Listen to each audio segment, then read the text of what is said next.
নমস্কার বন্ধুরা, কেমন আছেন সবাই? আমি মৌ, আবার একটি নতুন ব্লগে আপনাদের সকলকে স্বাগত। এখন সকাল ওই 9টা মতো বাজে।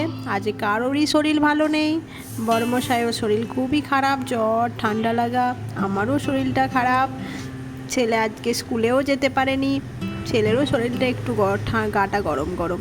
সকালে কাজটা সেরে চলে এসেছি একদম ছাদে জামা কাপড়গুলো শুকোতে দেব। আজকে প্রচুরই রোদ উঠেছে, একদম তাকানো যাচ্ছে না, এত রোদ্দুর। চলে এসেছি, জামা কাপড় সব মেলা হয়ে গেছে।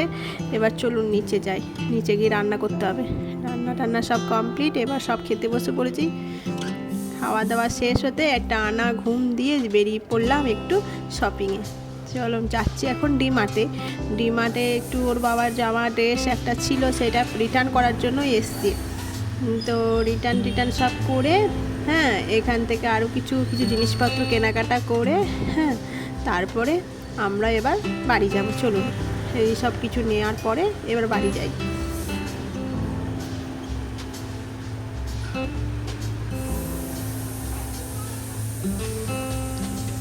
বাড়ি আসার পথেই দেখছিলাম একজন ডাব বিক্রি করছে, ডাব নিলাম আর কিছুটা মোমো। আজকের ব্লগটা এই পর্যন্তই। ভালো লাগলে শেয়ার করবেন।